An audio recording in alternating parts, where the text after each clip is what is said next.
درس دوم منطق دو از استاد وسیم، هفتم شهریور 1400 مدرسه المستقلم. معین وصلی اللہ علی محمد و آلہ الطاہرین. اللهم صل على محمد وآل محمد وعجل فرجهم. ولأجل ان یکون التعریف دقیقا نزید علیہ کلمۃ لذاتہ فنقول القضیۃ ہی المرکب التام الذی یصح ان نصفہ بالصدق او الکذب لذاتہ وکذا ینبغی زیادۃ کلمۃ لذاتہ فی تعریف الانشاء ولہذا القید فائدۃ فإنه قد يتوهم غافل فيظن أن التعريف الأول للخبر يشمل بعض الإنشاءات فلا يكون مانعا ويخرج هذا البعض من تعريف الإنشاء فلا يكون جامعا. وسبب هذا الظن أن بعض الإنشاءات قد توصف بالصدق والكذب كما لو استفهم شخص عن شيء يعلمه أو سأل الغني سؤال الفقير أو تمنى إنسان شيئا هو واجد له فإن هؤلاء نرميهم بالكذب وفي عین الوقت نقول للمستفهم الجاہل والسائل الفقیر والمتمنی الفاقد اليائس انہم صادقون. ومن المعلوم ان الاستفهام والطلب بالسؤال والتمنی من اقسام الانشاء. خوب الحمدللہ ہماری گفتگو قضیے کی تعریف کے بیان میں تھی. عرض ہوا کہ قضیہ یعنی وہ مرکب تام کہ جس کو سچ یا جھوٹ کی نسبت دی جا سکتی ہو. درست ہے. اچھا، خود یسے ہو کا اگر آپ دقت کریں، کل میں نے کہا تھا اس کا ترجمہ کیا کریں کہ یسے ہو یعنی ایمکن ہو. خوب گزشتہ منطقوں میں بھی آپ کو عرض کیا تھا یہ یمکنو اس لیے کہہ رہے ہیں کہ بھائی خبر کا مزاج اس طریقے کا ہے کہ آپ اس کو سچ یا جھوٹ کی نسبت دے سکتے ہیں، امکان رکھتا ہے. ضروری نہیں ہے کہ بالفعل ہر خبر کو آپ سچ یا جھوٹ کی نسبت دیتے بھی ہوں. مثلا آپ کیونکہ منطق اول میں صنعت خمسہ آپ نے پڑھی تھی، وہاں پر ہم نے ایک قسم قضایا کی بتائی تھی، قضایا اولیات. خوب قضایا اولیات بدیہیات کی قسم ہے کہ جس میں موضوع اور معمول کا تصور کافی ہے کہ آپ کیا کریں، تصدیق کریں. الکل اعظم من الجوز. درست ہے آقا؟ خوب اس قضیہ اولیہ کو، اولیات میں ہے قضیہ بدیہی ہے، بالکل روشن ہے، آپ اس کو جھوٹ کی نسبت دیتے ہیں؟ نو، بالکل بدیہی ہے، آپ اس کو جھوٹ کی نسبت نہیں دیتے. یا مثلا قرآن مجید کی آیت، اس کے اندر ایک خبر نقل ہو، آپ اس کو جھوٹ کی نسبت دیتے ہیں؟ نہ. تو پھر کیا آیا یہ اخبار اور قضایا ہوں گے یا نہیں؟ تو آپ کہیں گے کہ وہ بھی اخبار اور قضایا ہے.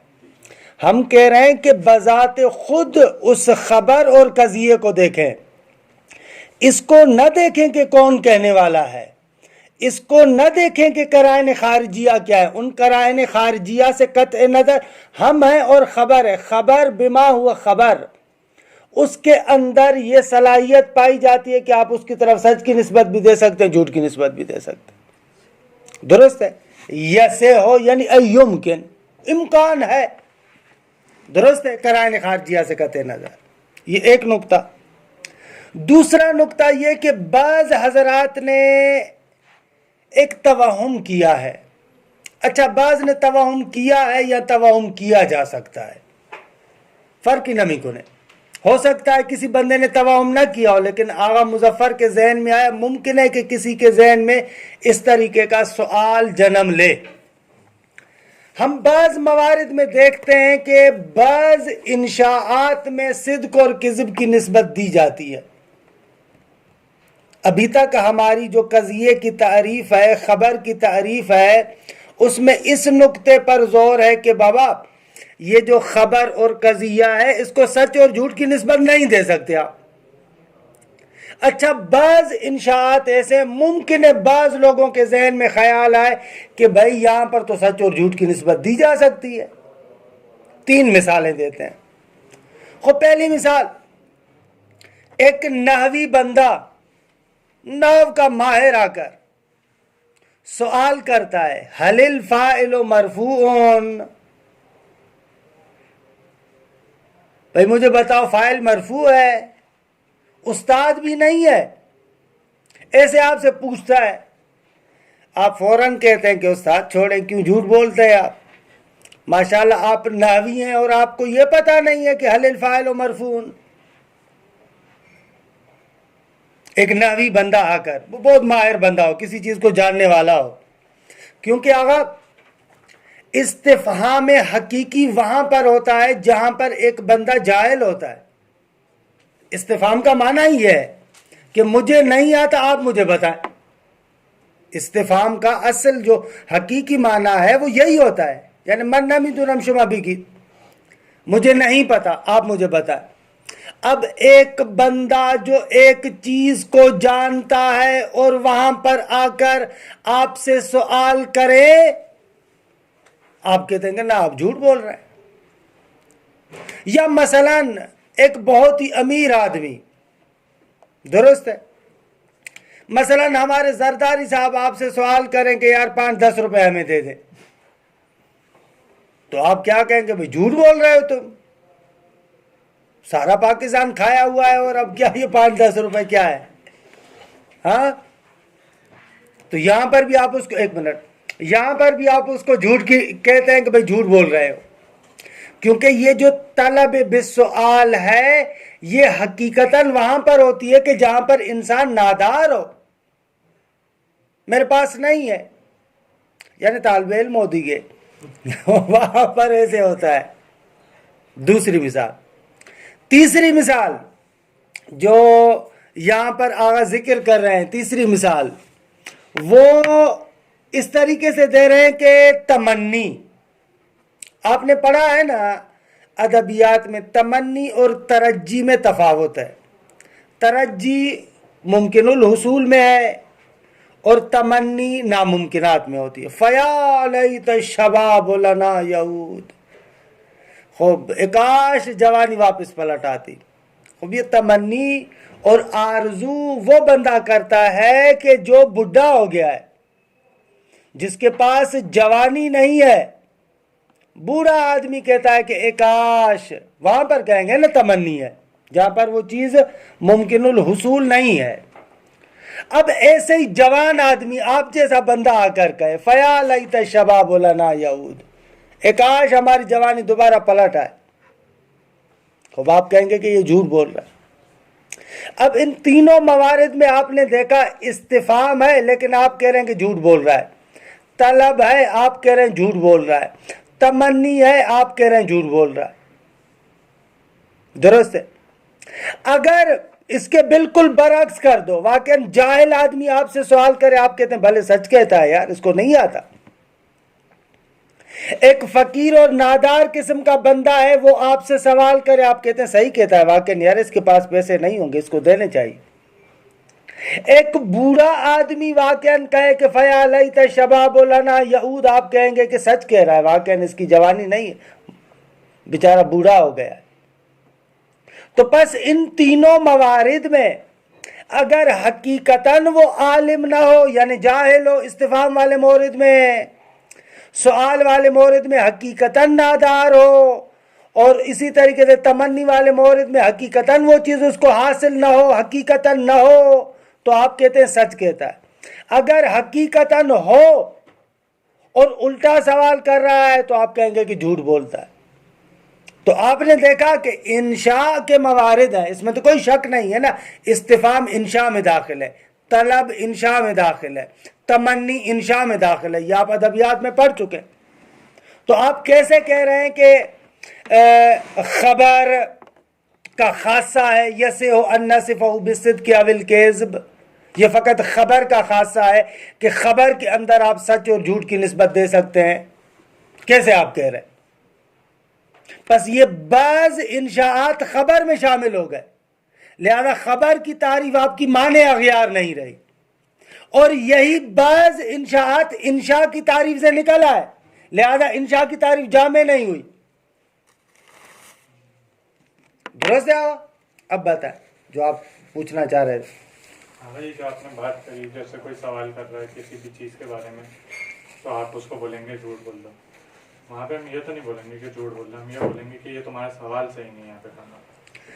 یعنی یہ بھی تو کہہ سکتے ہیں نا، یہ بھی کہہ سکتے ہیں کہ بھائی جھوٹ بول رہا ہے، نہیں، اصلاً یہ کہہ سوال- سکتے ہیں، کہتے ہیں یا نہیں؟ کیونکہ ہم نے تعریف میں ہم نے یہ کہا کہ یسع ان نصفہ بالصدق، اگر یہ جملہ کہہ سکتے ہیں یا نہیں کہہ سکتے؟ خود اس کے مانگنے ہم کہتے ہیں یا نہیں کہتے، یہ علیحدہ۔ دو چیزوں کے اوپر جھوٹ لگایا جا سکتا ہے، ایک تو یہ کہ وہ جو چیز مانگ رہا ہے اس کے اوپر جھوٹ لگایا جا سکتا ہے، یہ کہ وہ خود جو بول رہا ہے وہ بات جھوٹ ہے۔ ان دونوں میں کیسے تفاوت؟ آسان تو درست ہے، کیسے جواب کی طرف آپ آ رہے ہیں کہ ہم یہی عرض کریں گے؟ وہ یعنی کہ ایک طرف سے وہ جو دکھانے کے لیے آیا ہے کہ میرے پاس یہ چیز نہیں ہے، ایک یہ جھوٹ ہو سکتا ہے، ایک وہ جو چیز مانگ رہا ہے وہ خود کہ آسان تم ہم آ رہے ہیں اس کو فنی طریقے سے بیان کریں، درست ہے، نقطہ یہی ہے۔ شاید وہ متوجہ آسان تم بارک اللہ جی۔ جو چیز پوچھ رہے حقیقت میں پوچھ رہے لیکن اس کے پاس ہے بھی سی متوجہ نہیں ہے، ہو سکتے یہ، لیکن آپ اس کو یعنی کہہ سکتے ہیں۔ خوب، حقیقت یہ ہے کہ جیسے سید سجاد نے کہا نا، جب جملہ کہہ رہا ہے، ایک جو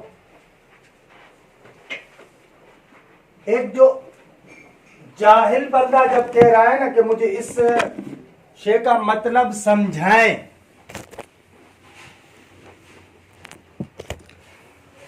یہاں پر غور کریں کہ دو چیزیں ہیں، دو چیزیں آپ جزء اول میں پڑھ چکے ہیں، دلالت مطابقی اور دلالت التزامی، آپ نے جزء اول میں پڑھا۔ لفظ اگر اپنے معنی پر دلالت کرتا ہے، معنی موضوع لہ پر، تمام معنی موضوع لہ پر، اس کو کہتے ہیں مطابقی۔ اگر لفظ خارج لازم معنی موضوع لہ پر دلالت کرتا ہے، اس کو ہم کیا کہتے تھے؟ التزامی۔ ایسے ہی تھا۔ اسی طریقے سے آگا کبھی کبھار کیا ہوتا ہے، جملے کا بھی مدلول التزامی ہوتا ہے۔ وہاں پر ہم نے آپ کو مفرد کے بارے میں پڑھایا تھا کہ مفرد کی دلالت مطابقی بھی ہے، دلالت التزامی بھی ہے۔ اسی طریقے سے جملے کی بھی دلالت مطابقی ہوتی ہے اور دلالت التزامی ہوتی ہے۔ اس نقطے کو ضرور سمجھیں تاکہ جواب بالکل روشن ہو جائے۔ جواب اسی پر ہے۔ مثلا میں جملہ کہتا ہوں،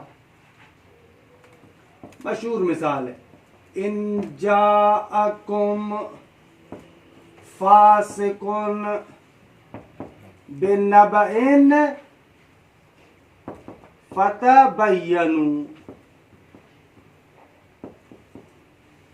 مشہور مثال اصول میں انشاءاللہ پڑھیں گے، قرآن مجید کی آیت ہے، ان جاءکم فاسق بنبأ فتبینوا، اگر آپ کے پاس کوئی فاسق بندہ خبر لے کر آئے تو اس کی جانچ پڑتال کرو، اس کے بارے میں تحقیق کرو، جستجو کرو۔ درست ہے؟ اگر فاسق، نبا یعنی خبر، اگر کوئی فاسق بندہ خبر لے کر آئے تو جستجو کرو، تحقیق کرو۔ درست ہے؟ اس کا مفہوم کیا نکلتا ہے؟ اگر فاسق نہ لائے، اگر عادل خبر لے کر آئے تو پھر جستجو کرنے کی ضرورت نہیں ہے۔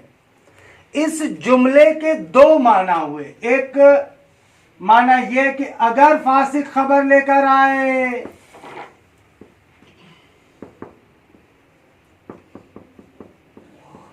تو جستجو کرو۔ دوسرا اسی جملے کا مفہوم ہے اگر فاسق خبر نہ لے کر آئے بلکہ عادل خبر لے کر آئے، اگر عادل خبر لے کر آئے تو جستجو ضروری نہیں.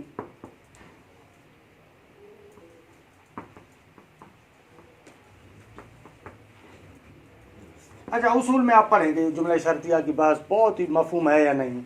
یہ والا جو پہلا معنی ہے اگر فاسق خبر لے کر آئے تو جستجو کرو جو خود جملے سے سمجھ میں آتا ہے, اس کو ہم کہتے ہیں مدلول مطابقی.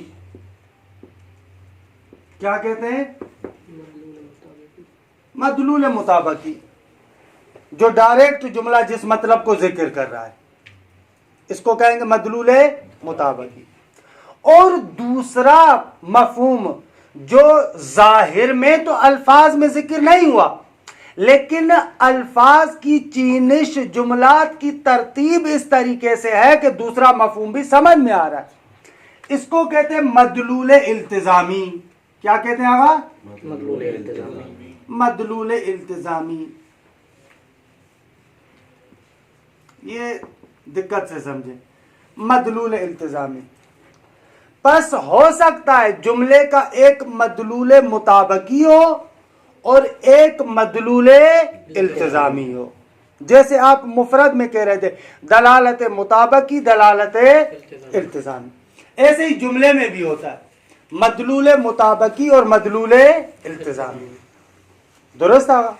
اچھا, یہ مطلب اگر روشن ہو گیا کہ جملے کے دو مفہوم ہو سکتے ہیں, مدلول مطابقی مدلول التزامی.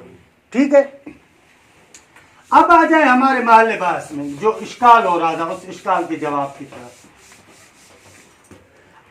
ایک عالم بندہ نحوی بندہ جب سوال کرتا ہے حل الفاعل مرفوع, ذہن میں رکھے کہ کون سوال کر رہا ہے؟ عالم کر رہا ہے. مثلا نحوی سوال کر رہا ہے حل الفاعل مرفوع, یا مثلا زرداری صاحب کہہ رہے ہیں ایتنی درہمن, چلے دینارن. غنی بندہ کہہ رہا ہے ایتنی دینارن, ایک دینار مجھے دے دے. یا مثلا جوان آدمی کہہ رہا ہے لیت الشباب لنا یعود.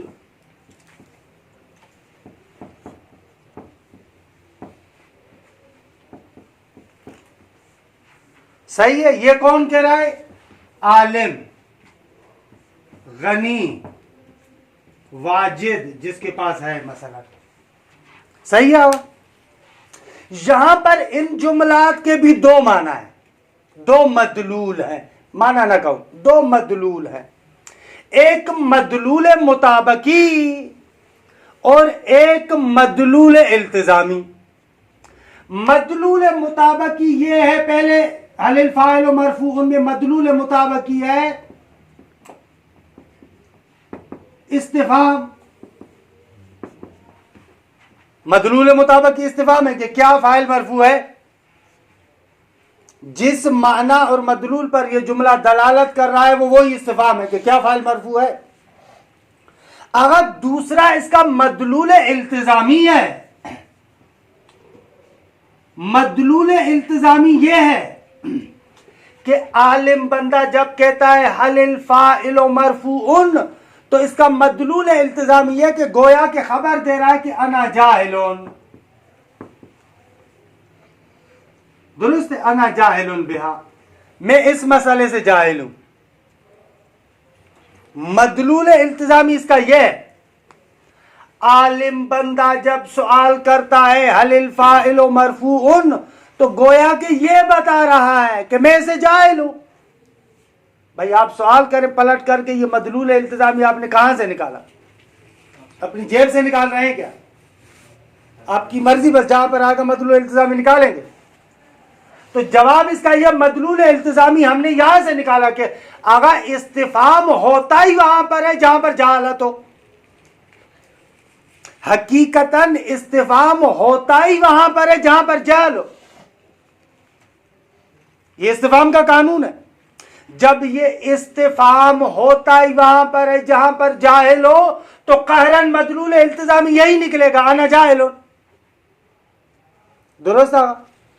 لیکن اگر سیاق و سباق سے یعنی ہم عالم اس سینس میں دیکھنے کے عالم پوچھ رہے تھا، یہ مدلول التزامی تو نہیں ہے نا، استفہام کرن. اگر آپ کہیں اس کا یہ استفہام حقیقی ہے، زور میرا اس پر ہے، اگر کہیں استفہام حقیقی ہے، انشاءاللہ بعد والی کتابوں میں آپ پڑھیں گے کبھی کبھار استفہام معنی مجازی میں استعمال ہوتا ہے، بس اس سے نہیں ہے، وہاں پر پھر استفہام نہیں. مثلا خدا سوال کرتا ہے، وہ دیکھیے استفہام حقیقی نہیں ہے، وہاں پر پھر کچھ اور مقصد ہوتا ہے. کہاں پر ابطال مقصود ہوتا ہے، کہاں پر توبیخ مقصود ہوتا ہے، کہیں پر کچھ ہوتا ہے، کہیں پر تقریر ہوتا ہے کہ 8-10 معنی جو اس کے مجازی ہیں وہ جدا ہے، ان کے ساتھ کاری نہ ڈالیں. فعلاً فرض یہ ہے کہ استفہام حقیقی کی بات کر رہے ہیں.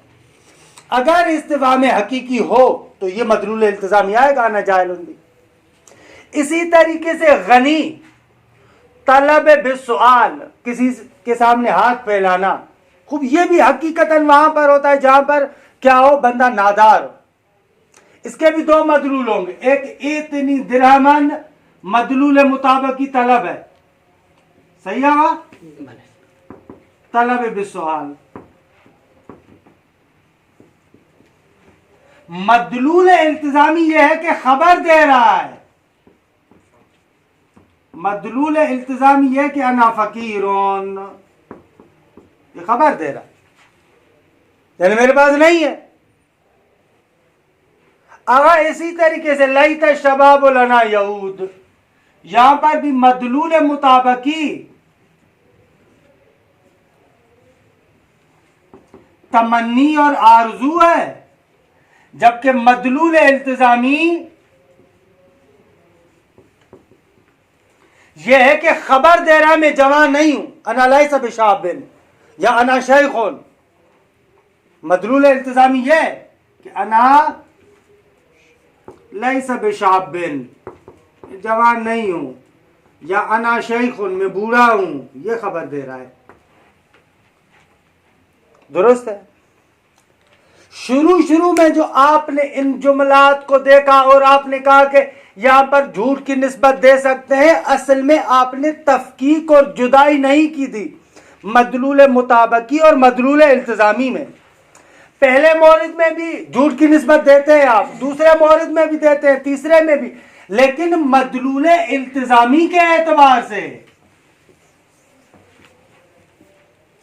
جو جھوٹ کی آپ نسبت دے رہے ہیں مدلول التزامی کے لحاظ سے، وہ جو عالم کہتا ہے حل الفاعل مرفون، یعنی جو کہہ رہا ہے کانو انا جاہل، پس جھوٹ کی نسبت اس مدلول التزامی کی طرف ہے، اور وہ مدلول التزامی ایک خبر ہے، مدلول التزامی ایک خبر ہے. انا جاہل خبر ہے، انا فقیر خبر ہے، انا لیس بشاب خبر ہے. درست ہے. بس یہ اشکال آپ کا وارد نہیں ہے. لیکن آغا کہتے ہیں کہ بھئی سارے لوگ تو آپ کی طرح دقیق نہیں ہیں کہ بیٹھ کر وہ مدلول مطابقی اور مدلول التزامی کی تفکیک کی طرف متوجہ ہوں. لہذا ہم تعریف کے اندر ایک کلمہ بنا دیتے ہیں تاکہ اس قسم کا توہم بھی نہ کر سکے. وہ کلمہ یہ کہ تعریف میں لے ذات ہی بڑھا دیں.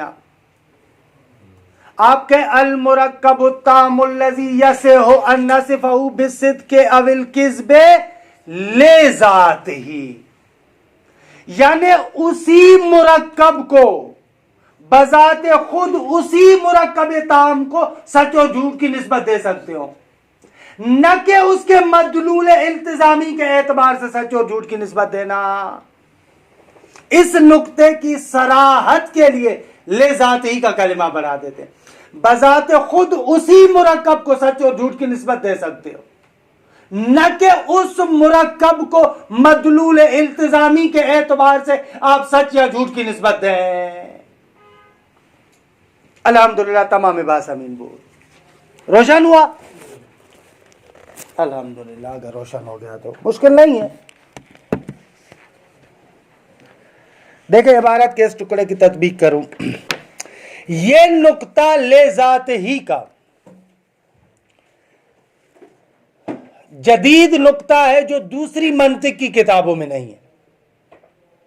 وہاں پر اعلیٰ اس عبارت کے ٹکڑے کی تطبیق کروں جو مطلب میں نے عرض کیا ہے. بعد میں عرض کرتا ہوں کہ دوسری جو منطق کی کتابیں معمولاً وہاں پر لے ذات ہی کی جگہ پر لفظ استعمال کرتے فی نفس ہی، فی نفس ہی اور لے ذات ایک ہی معنی میں. اور اس فی نفس ہی اور لذات ہی کا دوسرا معنی بیان کرتے ہیں، لیکن یہ والا نقطہ المنطق میں ہے فقط۔ دیکھیں عبارت کو، پس دیکھیں ایک نقطے کی جانب متوجہ ہوئے، لذات ہی کی قید تعریف میں واجب ہے یا واجب نہیں ہے؟ کل آپ سے کوئی سوال کرے تو احسن تم، واجب نہیں ہے، اس کے بغیر بھی یہ اشکال ختم ہو جاتا ہے، لیکن آسانی کے لیے، صراحت کے لیے ہم لذات ہی کے کلمے کو بڑھاتے ہیں۔ اب دیکھیں ذرا عبارت کو،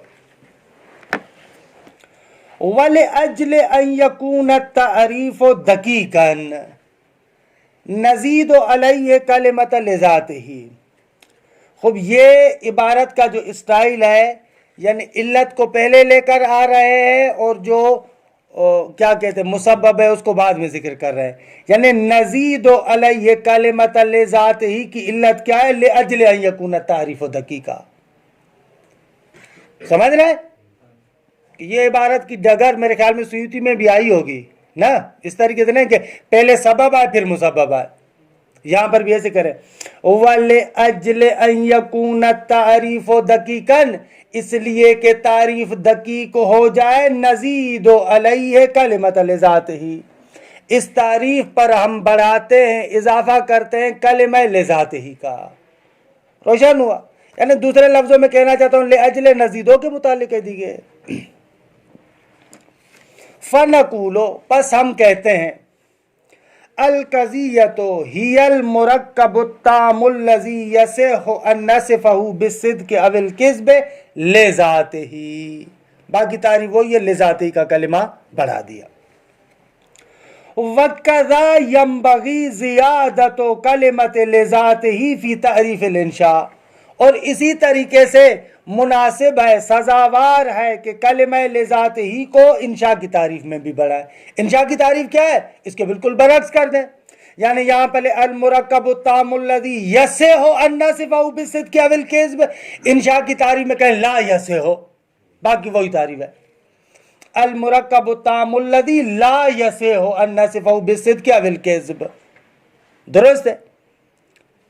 لا کے اضافے سے کیا بن جائے گا؟ لا یصح کے اضافے سے انشاء کی تعریف بن جائے گی۔ وہاں پر بھی بہتر ہے کہ لذات ہی کی تعریف کو بڑھائے۔ کہتے ہیں وَلِهَذَا الْقَيْدِ فَائِدَةٌ، آگا اس قید کا فائدہ ہے، کیا فائدہ ہے؟ یہ فَإِنَّهُ، شان یہ ہے کہ قد یتوہم غافلون، حالا کوئی بھی غافل، فاعل کو نکرہ کیوں لے کر آئے؟ انشاءاللہ معنی بیان میں پڑھیں گے۔ کبھی کبھار کیا ہے کہ فاعل ہمارے لیے اہمیت نہیں رکھتا، کوئی بھی ہو، فاعل ہمارے لیے موضوعیت نہیں رکھتا، کوئی بھی ہو، لہذا وہاں پر کبھی کبھار نکرہ لے کر آتے ہیں، یہ معنی بیان میں انشاءاللہ پڑھیں گے۔ لہذا کہتے ہیں فَإِنَّهُ قَدْ يَتَوَہَّمُ غَافِلٌ، کوئی بھی ایک غافل، جَاءَ مِنْ أَقْصَى الْمَدِينَةِ رَجُلٌ يَسْعَى، درست سے وہاں پر نکرہ لے کر آئے، کیوں؟ اس لیے کہ کام اس کے ساتھ نہیں ہے کہ کون آیا، بات یہ کہ کہاں سے آیا، لہذا وہاں پر آیت میں کہا وَجَاءَ مِنْ أَقْصَى الْمَدِينَةِ، اس کو مقدم کیا، رَجُلٌ يَسْعَى کہ فاعل سے پہلے اس ظرف کو لے کر آئے، تو وہاں پر کیونکہ مقصود ہمارا یہ ہے کہ یہ بتانا او دور سے آیا بھائی بندہ، کون آیا، کس طریقے سے آیا، اس کے ساتھ کاری نہ داری، جاء من اقصى المدینۃ رجل، اللہ ایک بندہ آیا۔ بلاغت بہت مزیدار ہے، بلاغت اگر انسان کام نہ کرے تو قرآن کا مزہ نہیں آتا۔ بلاغت کے ساتھ خود قرآن مجید، یعنی آپ قرآن میں دیکھیے گا یہی آیت ہے، اس جگہ پر من اقصى المدینۃ مقدم ہے، ایک جگہ پر جو ہے وہ کیا ہے، من اقصى المدینۃ بعد ہے، تو کیا ہے آخر؟ یہ بلاغت کے اچھے اچھے نکات ہوتے ہیں۔ فَيَظُنُّ، حالا ہم تو منطق میں بحث کر رہے ہیں، قارئ دارم باون، فَيَظُنُّ أَنَّ التَّعْرِيفَ الْأَوَّلَ لِلْخَبَرِ، وہ خبر کی پہلی تعریف جو لذات ہی کے بغیر تھی، دوسری تعریف جو لذات ہی کے ساتھ ہے، بس جب بھی آئے نا ان التعریف الاول، پہلی تعریف یعنی وہی اوپر جو ہم نے ذکر کی تھی لذات ہی کے بغیر، فَيَظُنُّ، یہ غافل بندہ گمان کرے گا، یا کرتا ہے کہ ان تعریف الاول للخبر، جو خبر کی پہلی تعریف ہے، یشمل بعض الانشاءات، اگر بعض انشاءات کو شامل ہے. خب جب بعض انشاءات کو شامل ہے تو فلا یکون مانعا، پس خبر کی تعریف مانع اغیار نہیں ہوگی. اگر عرض کیا تھا کہ تعریف کے شرائط ہیں، تعریف کے کیا ہے؟ شرائط ہیں. من جملہ اہم ترین شرط یہ ہے کہ تعریف آپ کی جامع اور مانع ہونی چاہیے. بس فلا یکون مانعا، آپ کی خبر کی تعریف مانع نہیں ہوگی. دوسری جانب سے وَيَخْرُجُ هَذَا الْبَعْضُ مِنْ تَعْرِيفِ الْإِنشَاء، یہ بعض انشاء کی تعریف سے نکل گئے تو نتیجتاً انشاء کی تعریف جامع نہیں رہے گی. فَلَا يَكُونُ جَامِعًا، تو انشاء کی تعریف کیا ہے؟ جامع نہیں رہے گی. اگر یہ گمان کیوں کرتا ہے؟ وَسَبَبُ هَذَا الظَّنِّ، اس گمان کا سبب یہ ہے کہ ان بعض الانشاءات قد توصف بالصدق او الکذب، اس لیے کہ بعض انشاءات چہ بسا کبھی کبھار صدق اور کذب سے متصف ہوتے ہیں.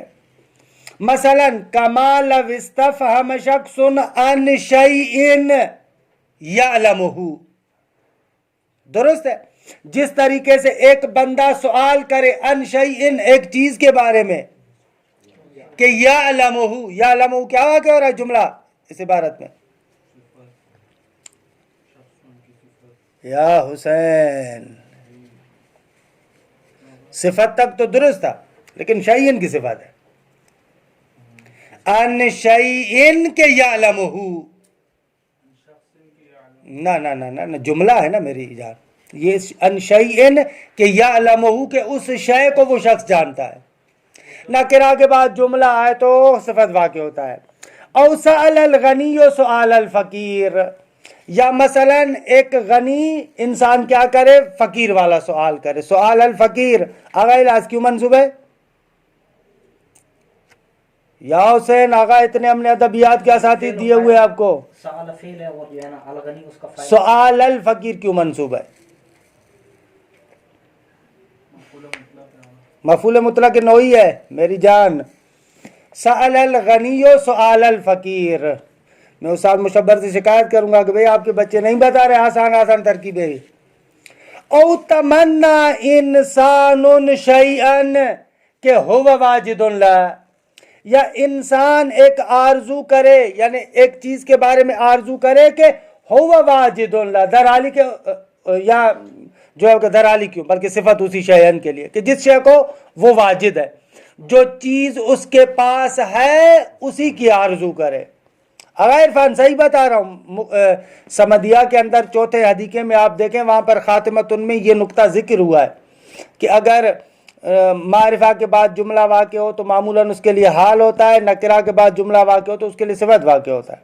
یہ ہے وہاں پر ذکر. میرا سوال یہ ہے کہ شخصون بھی نکرہ ہے اور شیئین بھی نکرہ، دونوں نہ دقت کرے، درست ہے دونوں نکرہ ہے لیکن صفت کس کی بیان کر رہے ہیں آپ؟ میں کہہ رہا ہوں صفت آپ کے ذہن میں صفت فقط مفرد والی نہیں ہوتی، جملے والی میں ایسے ہے کہ بھلے اس کا فاعل بھی ہوگا، اس کا فاعل بھی ہے. ان شیئن کہ یعلم، وہ شخص اس شے کو جانتا ہے. صفت سببی میں کیا ہوتا ہے؟ اس پاس میں نہیں جانا چاہ رہا. ایک صفت جو ہے وہ کیا ہے؟ ڈائریکٹ ہوتی ہے، صفت بحال خودش ہے، اور ایک صفت بحال متعلق کے ہوتی ہے. ارے اس کو دیکھیے گا آپ، مطلب روشن ہے. صفت کے ان دونوں اقسام کو کر، یعنی آپ ڈائریکٹ ترجمہ صفت کا ہر جگہ پر وہ صفت بحال خودش والا نہیں کر سکتے. ہو سکتا ہے کہ صفت مثلا آپ کہتے ہیں جاءنی زیدن، ٹھیک ہے میرے پاس زید آیا. الذی ضارب مثلا جو ہے وہ کیا ابو ہو امرن، یہاں پر اب صفت بحال خودش نہیں ہے، صفت بحال متعلق ہے. میرے پاس زید آیا، وہ زید آیا کہ جس کا باپ امر کو مار رہا تھا. اب یہ زید کی صفت ہے، حقیقت میں تو اس کے ابا کی صفت ہے، لیکن اس صفت کو کہتے ہیں صفت بحال متعلق. ایسے ہو سکتا ہے. فَإِنَّ هَؤُلَاءِ نَرْمِيهِمْ بِالْكِذْبِ، ان تمام لوگوں کی جانب ہم نسبت دیتے ہیں جھوٹ کی. رمی بالکذب یعنی جھوٹ کی نسبت دینا. ویسے تو رما یرمی تیر چلانا ہے، لیکن کذب کے ساتھ ہے، یعنی رمی بالکذب یعنی جھوٹ کی نسبت دینا. کا نو جھوٹ ایک تیر ہے جو آپ مثلا اس کی طرف پھینکتے ہیں، اس کو مارتے ہیں، درست ہے رمی بالکز وفی عین الوقت، اسی وقت یعنی ان تینوں مثالوں میں، اسی وقت یعنی ان تینوں مثالوں میں، نقول للمستفہم الجاہل والسائل الفقیر والمتمنی الفاقد اليائس نقول انہم صادقون، جبکہ اسی وقت انہی مثالوں میں اگر مستفہم جاہل ہو، اگر سائل سوال کرنے والا واقعاً فقیر ہو، یا جو تمنا کرنے والا ہے الفاقد الیائس اس کے پاس نہیں ہے اور مایوس ہے، یا اس کی قید لگا رہا تھا کہ ترجی کو نکالے، کہ ترجی میں امید ہوتی ہے، ان تینوں کو ہم کیا کہتے ہیں؟ انہم صادقون، یہ سچے ہیں، پس جھوٹ کی نسبت بھی ہو گئی، سچ کی نسبت بھی ہو گئی، ومن المعلوم ہے، درست ہے، اور حالانکہ روشن ہے کہ ان الاستفہام والطلب بالسؤال والتمنی من اقسام الانشاء، جبکہ روشن ہے کہ استفہام ہو یا طلب بالسؤال ہو یا تمنی ہو، یہ اقسام انشاء میں سے، تو کیسے آپ سچ اور جھوٹ کی نسبت دے رہے ہیں؟ یہ ہو گیا سبب ظن، اس گمان کرنے کا سبب، درست آگا خوب ولیکنہ کہ استدراک کر رہا ہے، بابا ہماری باتوں سے یہ نہ سمجھے گا کہ یہ اشکال واقعاً وارد ہے، نہ، ولیکنہ اذا دققنا هذه الامثلة واشباہها یرتفع هذا الظن، لیکن جب ہم ان مثالوں پر غور کریں گے، درست ہے آگا، یا ان جیسی مثالوں پر غور کریں گے تو یرتفع هذا الظن، یہ گمان مرتفع ہو جائے گا، ختم ہو جائے گا، غور کریں گے تو یہ گمان کیا ہوگا؟ ختم ہوگا۔ کیسے غور کریں گے؟ ایسے، لِأَنَّنَا نَجِدُ أَنَّ الْإِسْتِفْهَامَ الْحَقِيقِيَّ لَا يَكُونُ إِلَّا عَنْ جَهْلٍ، یہ جو عبارت ذکر کر رہے ہیں نا، نیچے ہم ذکر کریں گے، ان جملات کا مدلول التزامی ہے، اس مدلول التزامی کا بیان یہ جملات ہے، نیچے ہم ذکر کریں گے کہ جملات کے لیے مدلول التزامی ہے، لیکن اس مدلول التزامی کو کہاں سے سمجھایا آپ نے؟ یہ عبارت ہے، لیکن اس کو پہلے ذکر کر دیا ہے انہوں نے، درست ہے، جیسے ابھی تک کر رہے ہیں، سبب قبل از مسبب، لِأَنَّنَا نَجِدُ أَنَّ الْإِسْتِفْهَامَ الْحَقِيقِيَّ، کیونکہ ہم پاتے ہیں کہ استفہام حقیقی لا یکون الا عن جہل، استفہام حقیقی جہالت کے بغیر نہیں ہوتا۔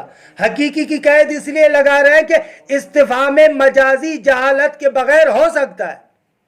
قرآن مجید میں مختلف مقامات پر جو خدا متعال سوال کرتا ہے وہ استفہام حقیقی نہیں ہے، وہاں پر مجازی کوئی اور معنی ہے، کہ مثلا مغنی کے آپ آغاز میں جا کر دیکھیں گا 8 معنی ذکر کرتے ہیں، اس کے لیے، اس کے لیے، اس کے لیے، اس کے لیے، کبھی کبھار سامنے والے کی مذمت کرنے کے لیے ہوتا ہے، کبھی کبھار بات کو ثابت کرنے کے لیے ہوتا ہے، کبھی کبھار کوئی اور داعی اور انگیزہ ہوتا ہے، لیکن استفہام حقیقی لا یکون الا عن جہل، والسؤال اطفرا ان الاستفهام پر، الاستفهام پر، لأننا نجد ان السؤال لا يكون الا عن حاجت، اگر سوال اور طلب ناداری کے بغیر تو نہیں ہوتا مگر یہ کہ طالب علم ہو، والتمنی لا يكون الا عن فقدان ویأس، اور اسی طریقے سے تمنی، یہ وتمنی اب الاستفهام پر عطف ہو رہا ہے، یہ تمنی اور آرزو بھی نہیں ہوتی مگر یہ کہ وہ چیز نہ ہو اور انسان مایوس ہو۔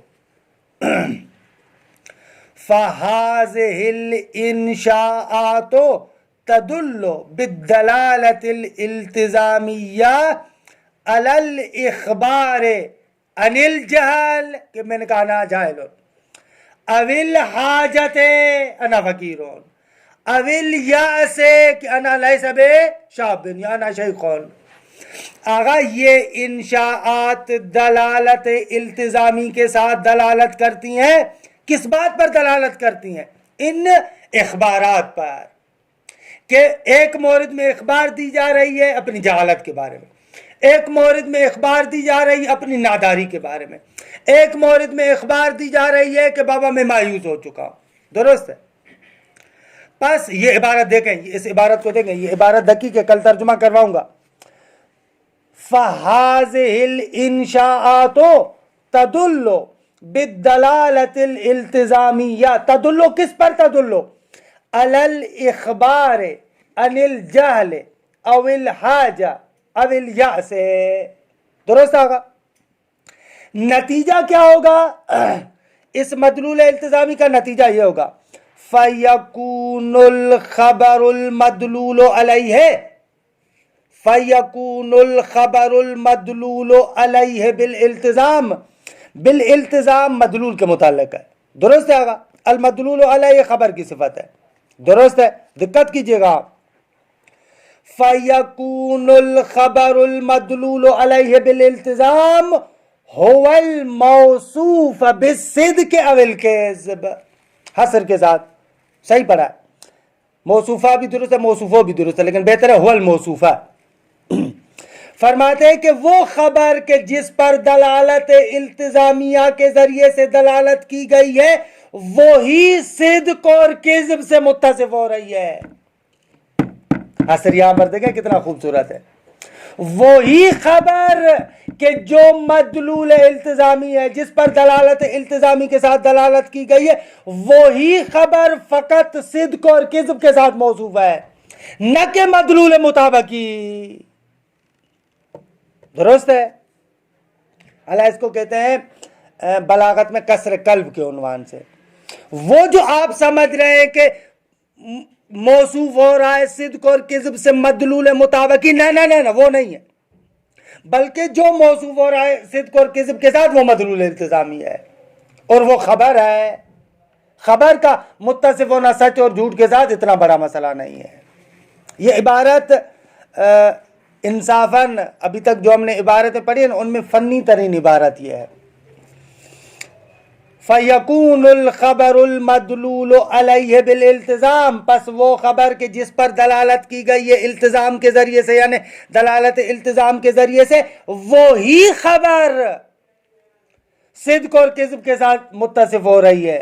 لا ذات الانشاء، نہ کہ بذات خود انشاء کے. اعلیٰ پھر کھول بھی دیا، تاکید کر دی اس کی، وگرنہ حصر کے ساتھ مطلب یہ سمجھا دیا تھا انہوں نے، لیکن چلے اس کی تاکید بھی کر دی. نہ کہ خود انشاء، نہ کہ مدلول مطابقی.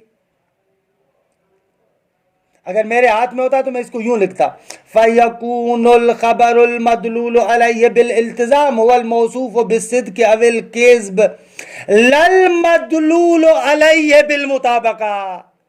یا لَلْإِنشَاءُ الَّذِي جو ہے وہ کیا ہے؟ المدلول علیہ بالمطابقہ، نہ کہ وہ انشاء کے جس پر مطابقی کے ذریعے سے دلالت ہوئی ہے، وہ موصوف نہیں ہے. درست آگا؟ یا اللہ درست ہے؟ پس فَالتَّعْرِيفُ الْأَوَّلُ لِلْخَبَرِ، یہاں سے بتا رہے ہیں کہ بابا یہ قید واجب نہیں ہے کہ بعض لوگ سمجھیں کہ اس کے بغیر تعریف ناقص ہو جائے. نہ، ناقص نہیں ہے. فَالتَّعْرِيفُ الْأَوَّلُ، تعریف اول یعنی کیا؟ سید سجاد کیا بیان کیا؟ یعنی احسنتم، جو لذاتی کے بغیر ہے. فالتعریف الاول للخبر فی حد نفسه لا يشمل هذه الانشاءات. اگر بذات خود یعنی لذاتی بے شک نہ بھی ہو تو بھی پہلی تعریف بعض انشاءات کو شامل نہیں ہے. لیکن لأجل التصریح بذلك دفعا للالتباس نضیف کلمۃ لذاته. لیکن آغا اس بات کی تصریح کرنے کے لیے اور التباس اور توہم کو دور کرنے کے لیے ہم نے کلمہ لذاتی کو بڑھایا. بس کلمہ لذاتی کے مطابق ترجمہ کیا ہوگا یہ مد نظر رکھیں. کلمہ لذاتی کے مطابق یہ ہوگا کہ بذات خود اس کو آپ سچ اور جھوٹ کی نسبت نہ دے سکتے ہو سکتا ہے مدلول التزامی کے اعتبار سے آپ اس کو سچ اور جھوٹ کی نسبت دے سکتے ہو، لیکن بذات خود اس مرکب تام کو آپ کیا ہے؟ سچ اور جھوٹ کی نسبت نہ دے سکتے ہو. پس وَلِأَنَّ هَذِهِ الْإِنشَاءَاتِ الْمَذْكُورَةَ لَئِنِ اتَّصَفَتْ یا لَئِنُ